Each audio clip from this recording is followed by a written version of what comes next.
Hi, I'm Nikki, the Obsessive Bookseller. Welcome to my channel. Today, I'd like to review We Ride the Storm by Devon Madsen. It's the first book in the Reborn Empire series. And as of right now, there are 4 books. I think the 4th one is being published in a month or 2. And if I'm understanding right, the first book was originally self-published and later picked up by a traditional publishing house. And I love the self-published market, if for nothing else, then it brings about a lot of unconventional storytelling. A lot of traditional fantasies follow the same kind of formula because the publishing houses know that that kind of stuff sells. And so you get a little bit of unconventionality when you pick up something self-pub. I like that about it. Now, it doesn't always work. So on one hand, you can say I appreciate that about the market, but then on the other, you're like, well, it didn't quite hit the spot. That's probably why. But every once in a while, you get one that just really like, wow, so cool and so original. And actually, the novelty of originality is a thing too. So even if it's not done well, if you've never seen it done like that before, it can still be rated a bit higher. Anyway, so you can see a lot of unconventional choices in this book, and I quite like them. I read this with my patrons. It was part of our Patreon book club pick. And right out of the gate, the story was interesting, but a lot of us had a hard time with the pacing of it. It felt kind of hard to follow because things were being thrown at you so quickly. And the author doesn't really take a lot of time to mesh you in with the characters, ground you in their motives, build up what they're working towards. No, it was just kind of like, bam, this is what we got and this is what we're doing. You better get on board. And it wasn't that a lot of the things were incredibly complicated. It was actually pretty straightforward, but the pacing was so quick that I kept feeling like I was missing something. And I'm not alone.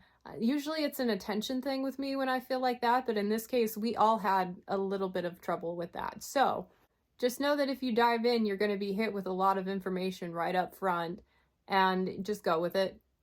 My favorite thing about the book were the character profiles. I thought each one was incredibly interesting. I can't say as though I really loved the trajectory of where all of their stories went, but I like the basics of it. Right out of the gate, my favorite was the warrior. There's this horse warrior, and I kind of liked his profile. I liked his culture building and everything. His perspective didn't go anywhere particularly meaningful in this first book for me yet, but there's potential. There's more books in the series to read. There's this one character who is an enigma.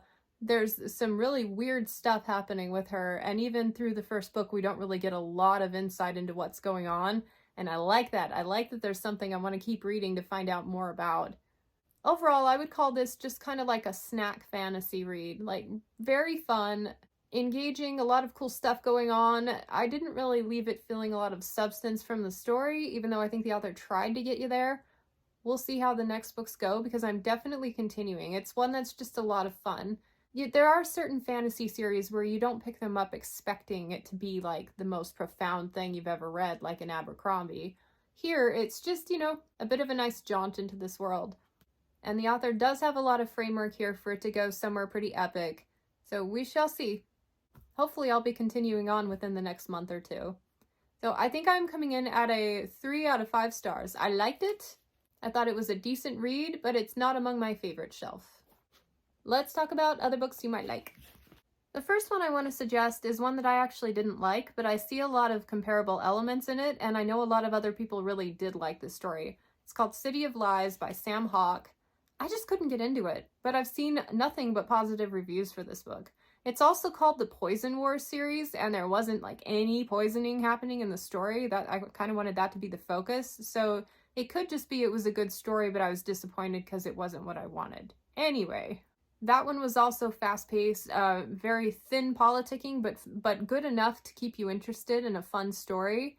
And similar feels to the society that they're in and some of the characters. So if you like this one, I think that one would probably be a good pick as well. Considering I'm like meh on both series at the moment, if you really liked one, then chances are you'll like the other. It just may not be like my flavor of the month. Recommending The Coward by Stephen Arion, book 1 in a duology. And this one was also one of those just feel good, not a lot of robust storytelling, but just enough to keep you feeling really entertained and satisfied by the end. And of the 2, I actually like this one slightly more. It doesn't really have a lot of similar story components, but the readability factor is high up there. So if you're really into that kind of lighthearted fun fantasy, then this one would be a great pick. Similarly, Way of Shadows by Brent Weeks. One character in particular reminded me of some elements in this book. And I know this one gets a lot of flack. People don't like this book. It's fine. I read it like 15 years ago and I liked it just fine. I thought it was fun, but I was probably transitioning from reading a lot of classic fantasy and young adult to some of the more robust stuff in the genre. So it's probably why I liked it. Anyway, it doesn't take itself too seriously. It's a bit gross in parts, if I remember right. Not like Mark Lawrence gross, but you know. And again, the readability factor, I think they're kind of comparable.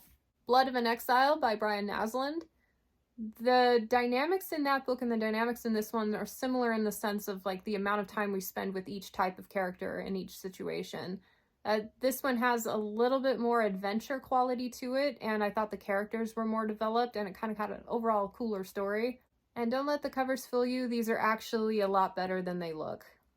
And this one has dragons, whereas the other one didn't, so here you go.